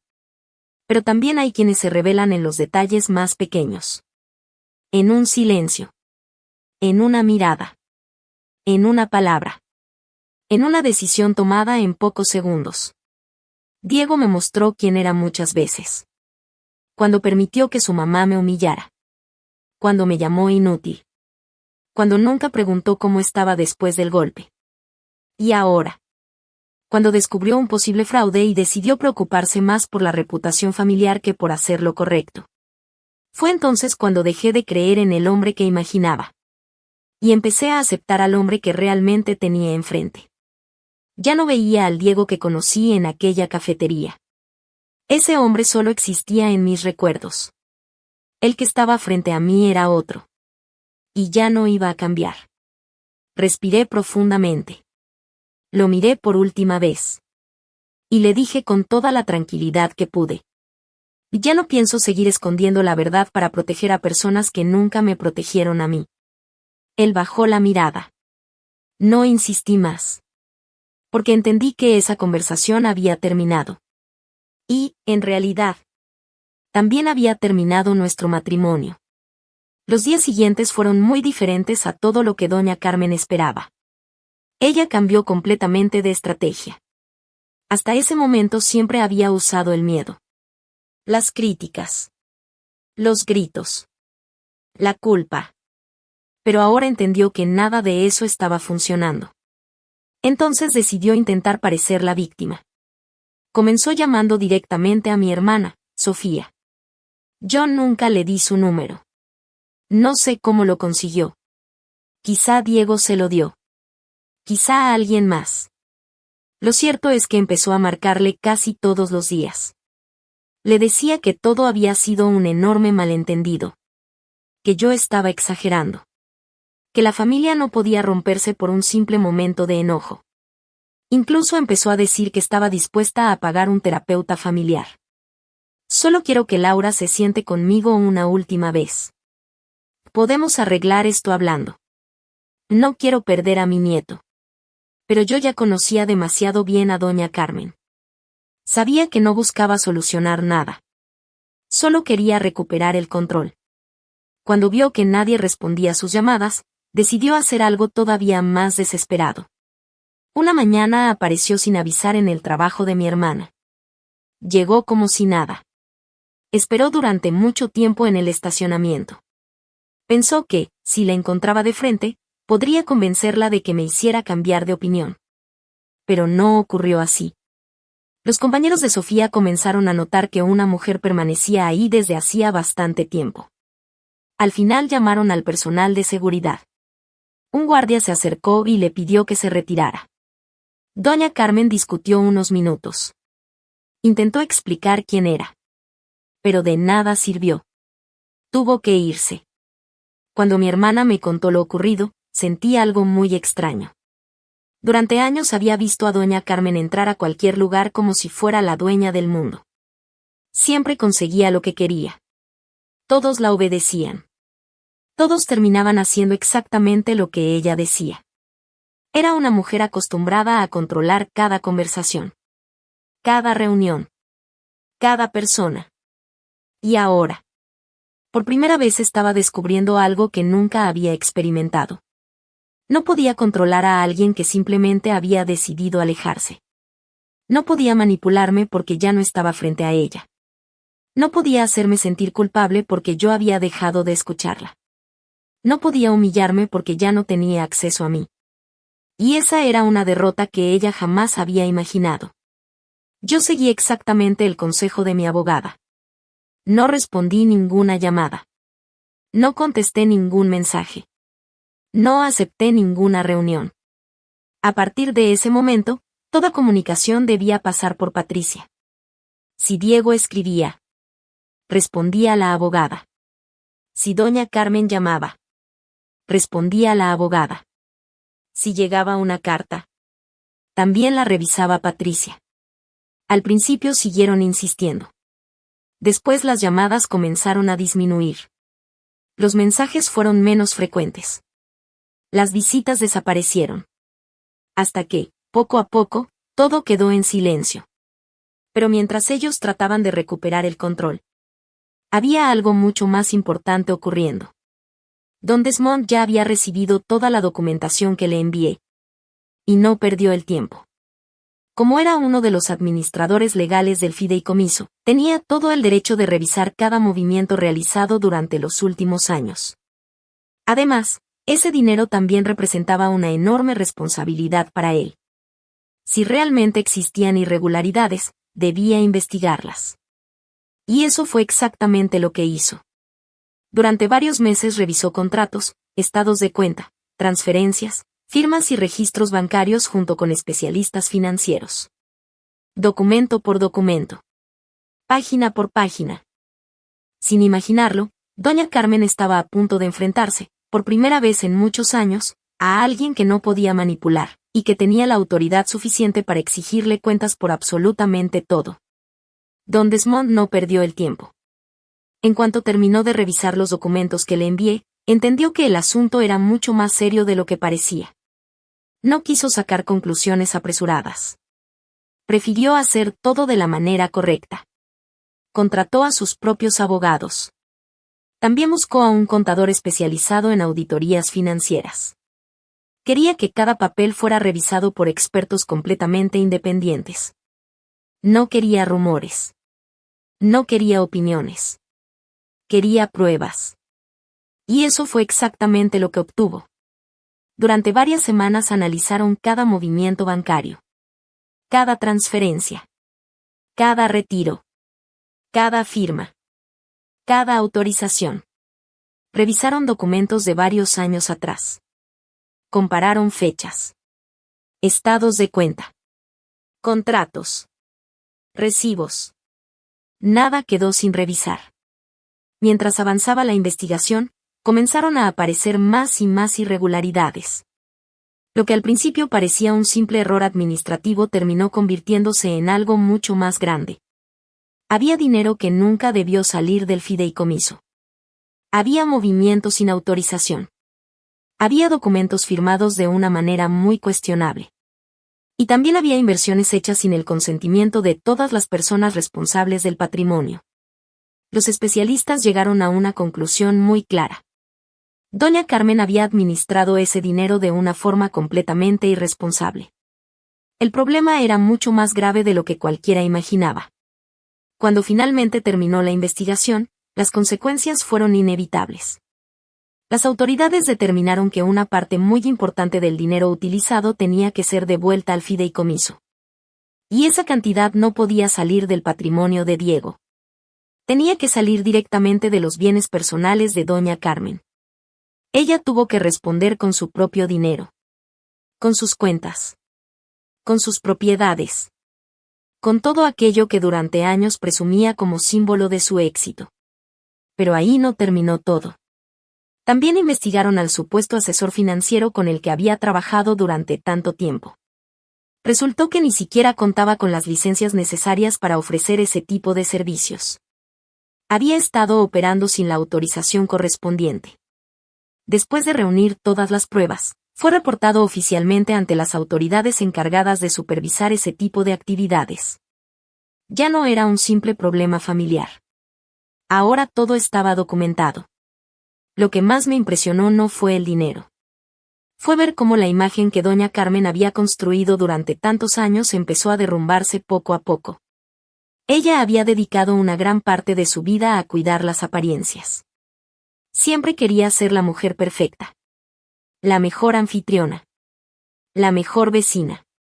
La mujer más respetada de la iglesia. La persona que todos admiraban. Cada domingo organizaba comidas. Cada reunión debía ser impecable. Le encantaba recibir invitados. Sonreía. Abrazaba a todos. Siempre parecía amable. Pero esa imagen dependía de una sola cosa. Que nadie conociera la verdad. Y cuando la verdad salió a la luz, todo empezó a cambiar. Primero dejaron de llamarla a algunas amigas. Después comenzaron a cancelar reuniones. Las invitaciones desaparecieron. Las comidas de los domingos dejaron de existir. Aquellas personas que antes llenaban su comedor cada fin de semana comenzaron a mantener distancia. No hacían escándalos. No la enfrentaban. Simplemente se alejaban. Poco a poco. En silencio. Como suele ocurrir cuando alguien pierde la confianza de toda una comunidad. La mujer que durante años había vivido preocupada por lo que los demás pensaban. Ahora tenía que enfrentarse precisamente a eso. Y yo no tuve que hacer absolutamente nada. Nunca grité. Nunca publiqué nada en redes sociales. Nunca fui de casa en casa contando lo ocurrido. Nunca busqué humillarla. Nunca necesité vengarme.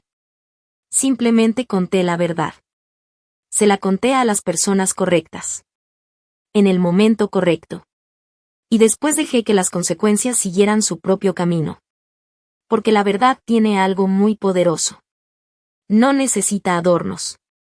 No necesita exageraciones. Cuando existen pruebas, la realidad habla por sí sola.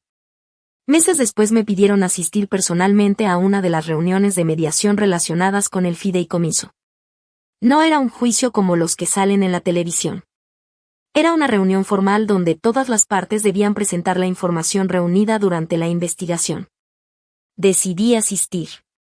No porque quisiera ver sufrir a doña Carmen, sino porque quería escuchar con mis propios oídos todo lo que se había descubierto. Cuando entré a la sala, la vi sentada al otro lado. Llevaba un saco azul claro. Muy elegante. Tenía las manos cruzadas sobre las piernas. Mantenía la espalda completamente recta. Era exactamente la misma postura que adoptaba cuando presidía la mesa durante aquellas cenas familiares. Intentaba verse fuerte. Segura. Como si todavía tuviera el control de todo. Pero había algo diferente. Ya no transmitía autoridad. Transmitía preocupación. Durante toda la reunión nunca levantó la mirada para verme. Ni una sola vez. Como si mi presencia le recordara todo lo que estaba ocurriendo. El abogado de Don Desmond comenzó a explicar la cronología completa. Proyectó documentos. Mostró fechas. Transferencias. Estados de cuenta. Cada movimiento aparecía perfectamente ordenado. Todo tenía respaldo. Todo estaba documentado. Nadie podía decir que eran inventos. Mientras avanzaba la presentación, el silencio dentro de la sala era absoluto. Después llegó el momento de escuchar a los testigos. Uno de ellos era Margarita. Cuando la vi entrar sentí un enorme respeto por ella. Sabía perfectamente lo difícil que debía ser declarar en contra de su propia madre. Sin embargo, caminó hasta su lugar con mucha tranquilidad. Le hicieron varias preguntas. Y respondió cada una con total sinceridad. No exageró. No inventó detalles. Pero tampoco intentó suavizar nada para proteger a doña Carmen. Cuando le preguntaron qué había visto la noche de la cena, respondió exactamente como ocurrió. Dijo que su mamá me había golpeado. Que Luis estaba sujeto a mi pecho. Que yo no había reaccionado con violencia. Que Diego me había insultado delante de todos. Y que nadie hizo nada para detener lo que estaba pasando. Cada palabra coincidía perfectamente con mi declaración. Detalle por detalle. Mientras Margarita hablaba, observé el rostro de doña Carmen. Fue entonces cuando vi algo que jamás había visto en ella. Su expresión cambió por completo. Por primera vez desde que la conocía dejó de parecer una mujer capaz de controlar cualquier situación. Ya no era la persona que dominaba todas las conversaciones. Ya no era la anfitriona segura de sí misma. Ahora parecía alguien que entendía que ya no podía controlar el resultado.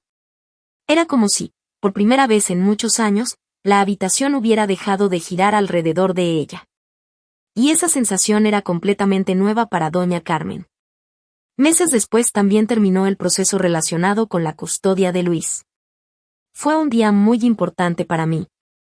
Después de revisar todas las pruebas y escuchar a todas las personas involucradas, se estableció un acuerdo claro. Luis viviría principalmente conmigo. Yo tendría la custodia física principal. Diego podría convivir con nuestro hijo siguiendo un calendario perfectamente definido. Pero también quedaron establecidas varias condiciones muy específicas. Todo debía hacerse respetando horarios, lugares y reglas previamente acordadas. Además, se fijaron límites claros respecto a la presencia de doña Carmen durante esas visitas. Después de todo lo que había ocurrido, nadie estaba dispuesto a permitir que mi hijo volviera a estar expuesto a un ambiente donde la violencia y las humillaciones se consideraban algo normal. Cuando escuché esa decisión sentí una tranquilidad que no había experimentado en muchos años. Por primera vez desde que me casé, sabía que mi hijo estaba realmente protegido. Y esa paz valía mucho más que cualquier victoria. Después de que terminó todo el proceso legal, también quedó completamente definido el acuerdo para la custodia de Luis. El juez decidió que lo mejor para él era vivir principalmente conmigo. Después de todo lo que había salido a la luz sobre la casa de Diego y doña Carmen, esa decisión era la más segura. Las visitas de Diego quedaron perfectamente organizadas. Con horarios. Con reglas. Con condiciones muy claras. Y, sobre todo, con límites muy específicos respecto a la presencia de doña Carmen. Nadie quería que mi hijo volviera a crecer en un ambiente donde los gritos, las humillaciones y la violencia parecían algo normal. Cuando escuché la resolución sentí un enorme peso salir de mis hombros.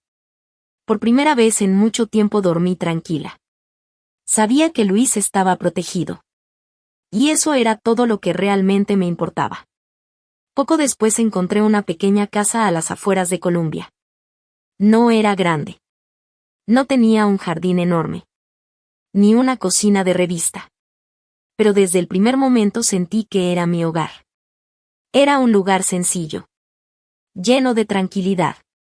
Un lugar donde nadie me decía cómo doblar una toalla. Donde nadie criticaba la comida. Donde nadie me hacía sentir menos. Lo mejor de todo era que estaba muy cerca de la casa de mi hermana, Sofía. Eso significaba que nunca volvería a enfrentar una noche difícil completamente sola. Si necesitaba ayuda con Luis, ella estaba a unos cuantos minutos. Si tenía un mal día, solo bastaba una llamada. Por primera vez entendí que una familia no siempre es la que comparte tu apellido. A veces la verdadera familia es la que aparece cuando más la necesitas.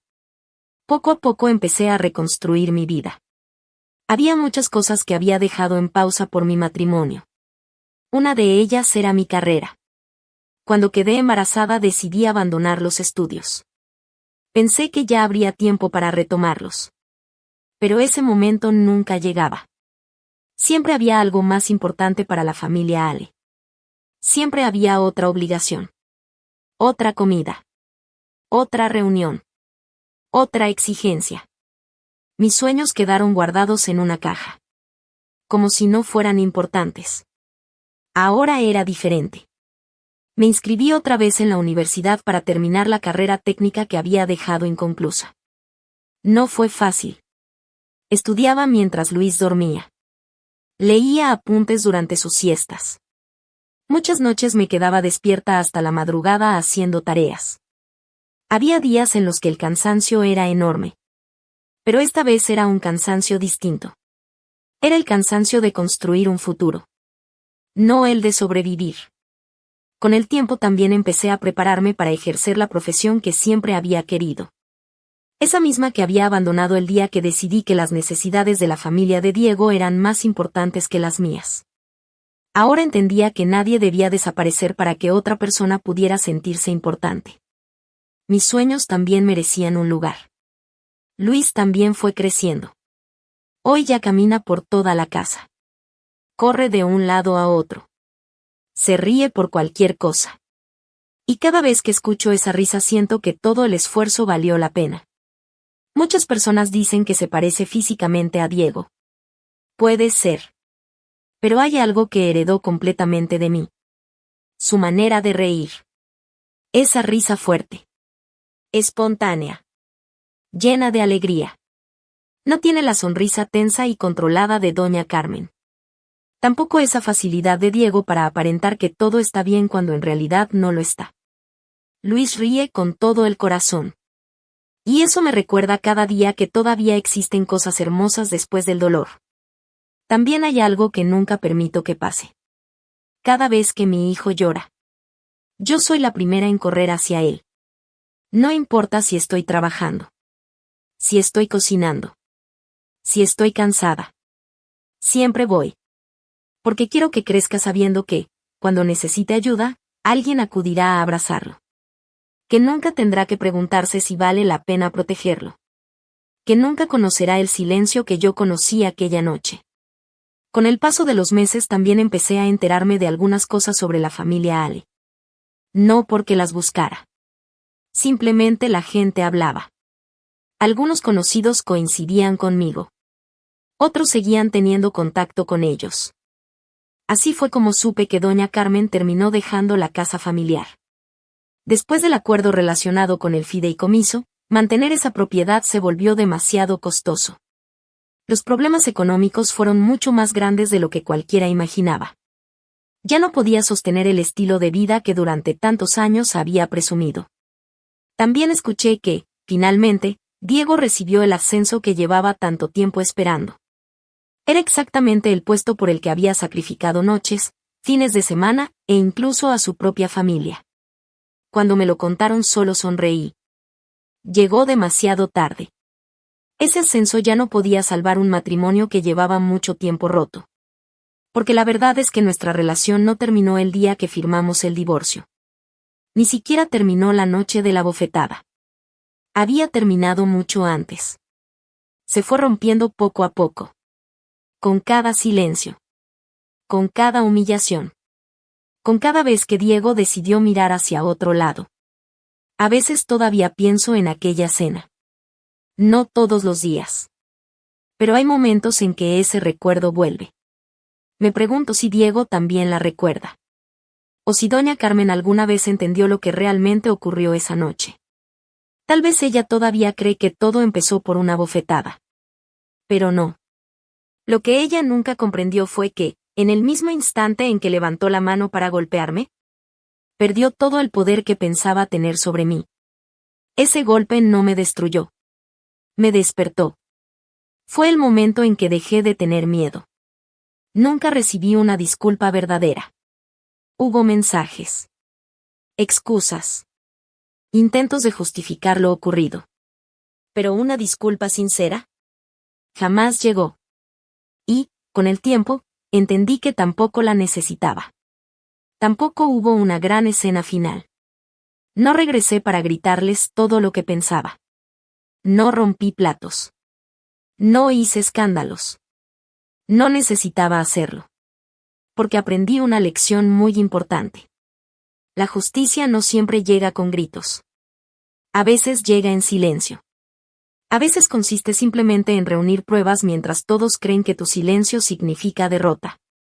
Cuando en realidad, ese silencio solo significa que estás preparándote para salir. También aprendí que irte no siempre requiere hacer ruido. A veces basta con cargar a tu hijo en brazos. Cerrar la puerta. Y seguir caminando sin mirar atrás. Sin preguntarte si alguien intenta detenerte. Porque, cuando decides elegirte a ti misma, ya no necesitas la aprobación de quienes nunca supieron valorar tu presencia. Con el paso del tiempo, Margarita y yo seguimos en contacto. Algo que jamás imaginé. De vez en cuando me manda fotografías de su hija. Platicamos. Nos ponemos al día. Y, algunas veces, me confiesa algo muy personal. Me dice que verme salir de aquella casa también cambió su vida. Que durante muchos años aceptó cosas de su mamá porque pensaba que era lo normal. Pero después de todo lo que pasó conmigo empezó a poner límites. Aprendió a decir no. Aprendió a proteger su tranquilidad. Y entendió que querer a alguien no significa permitir que te controle. Aquella tarde, sentadas en la cocina de mi hermana, nunca le pedí que eligiera entre su mamá y yo. Jamás. Ella tomó esa decisión sola. Y creo que, en el fondo, necesitaba hacerlo tanto como yo necesitaba escuchar la verdad. En cuanto a Diego, la última conversación realmente importante que tuvimos fue muy distinta a lo que imaginaba. No hubo gritos. No hubo insultos. Ni reproches. Solo dos personas sentadas frente a frente en una sala de juntas. Nuestros abogados revisaban los últimos documentos del divorcio mientras nosotros esperábamos en silencio. Cuando ya estábamos a punto de firmar, Diego levantó la vista. Me miró por unos segundos. Y me hizo una pregunta. Laura, ¿crees que todo habría sido diferente si aquella noche hubiera intervenido para detener a mi mamá? Me quedé pensando unos segundos. Después respondí con toda la sinceridad que pude. No, Diego. Él frunció el ceño. Entonces continué. El problema nunca fue solo esa noche. El verdadero problema fueron todos los días anteriores. Cada vez que escuchaste un comentario humillante y decidiste ignorarlo. Cada suspiro que me pediste soportar. Cada ocasión en la que elegiste estar cómodo antes que defender a tu esposa. Cada momento en el que protegiste la paz de tu mamá en lugar de proteger a tu familia. Todo eso nos trajo hasta aquí. Diego bajó la mirada. No respondió. Y creo que fue porque sabía que yo tenía razón. Algunas verdades son tan claras que ya no necesitan discusión. Hoy tengo una vida completamente distinta. Una vida donde ellos ya no tienen lugar. Y no la construí de un día para otro. La construí con decisiones pequeñas. Una a la vez. Un paso. Luego otro. Y otro más. Cada mañana despierto en una casa donde nadie levanta la mano para golpearme. Donde nadie necesita levantar la voz para imponer respeto. Donde mi hijo crece rodeado de tranquilidad. Y cada nuevo amanecer me recuerda algo que antes no entendía. Irme nunca fue el final de mi historia. Fue el verdadero comienzo de ella. Porque el día que decidí elegirme a mí misma, también elegí el futuro que quería para mi hijo. Y esa ha sido, sin duda, la mejor decisión que he tomado en toda mi vida.